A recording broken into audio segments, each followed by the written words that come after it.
Hi, my name is Neil. I am the Resident Director for Academic Programs at UIC. Every year, students have the opportunity to participate in the summer reading program. This year, the book that was voted on by current UIC students for the incoming class is How Starbucks Saved My Life. It's a great book, and here are some things that the UIC community had to say about it.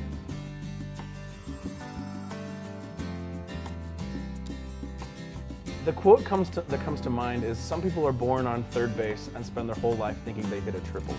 I think this book is a story of a man who was born on third base and thought he had hit a triple. The story is about a man named Michael Gates Gill, who was born to a father who worked for the New York Times, I believe.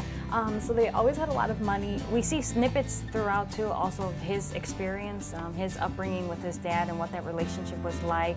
And then unfortunately how that kind of trickled into his relationship with his family as well. Makes some bad personal decisions in terms of his family and his wife, and is hit by economic hard times. He gets fired from his job basically because he is being replaced by all these younger, more hip advertisers. He was a really big advertising CEO, and when he lost his job, he couldn't go anywhere else. Does not know in which direction his life should carry out. He was kind of wandering around aimlessly and kind of stumbled into this opportunity to work at Starbucks.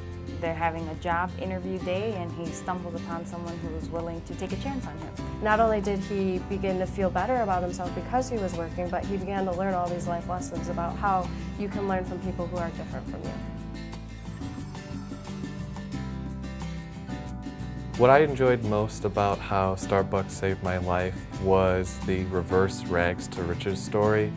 It wasn't like I was taking delight in the executive now working at a Starbucks, but it was one of those fish out of water tales that is not as often told.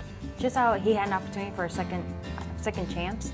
I think that's one of the big things that I kind of take from it, that sometimes it's this assumption that we've worked so hard for something, and when that doesn't go exactly as we plan, then everything just kind of falls apart. And I think one of the things that I really highlighted was just that, no, we might have had a plan and that might not have worked, but there's other opportunities that we can take advantage of if we keep our eyes open. One of the cool parts about this book, I think, is that the author is really honest. And so it's obvious that his experience has been one of lots of ups and downs, and he's not proud of some of the decisions he's made in his life, but it's very cool to see the way he's chosen to portray himself in this book. So his honesty I really appreciate, and I think enhances the value of the book.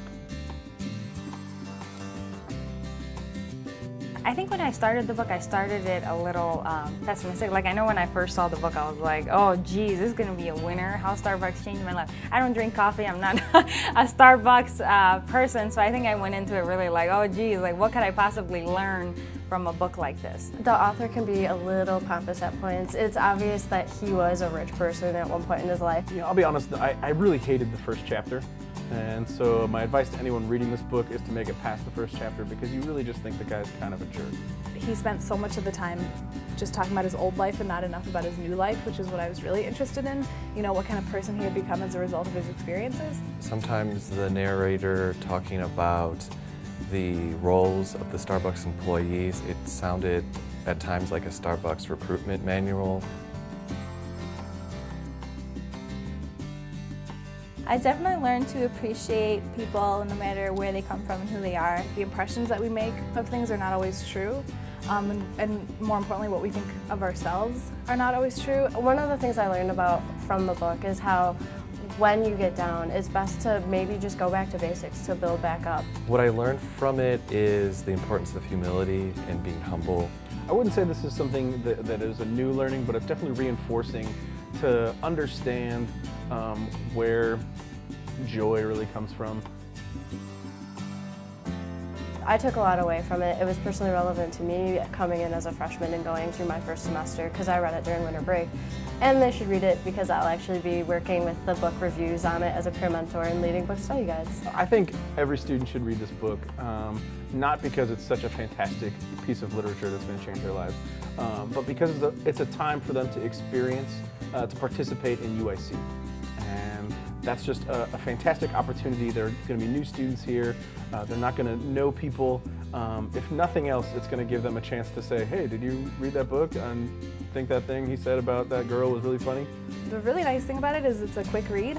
I sat down and finished it in a night. I think other students should read this because it's not like anything you're going to read in class. You get little snippets of kind of people's backgrounds and where they're coming from and how they all end up at the same place.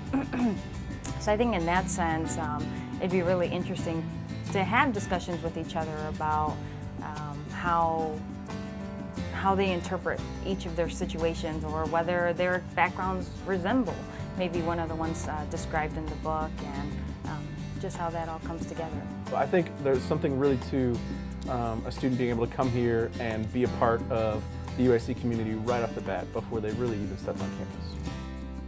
So there you have it. We'll be having several campus-wide activities and programs surrounding the book, so read it, and we look forward to seeing you at UIC.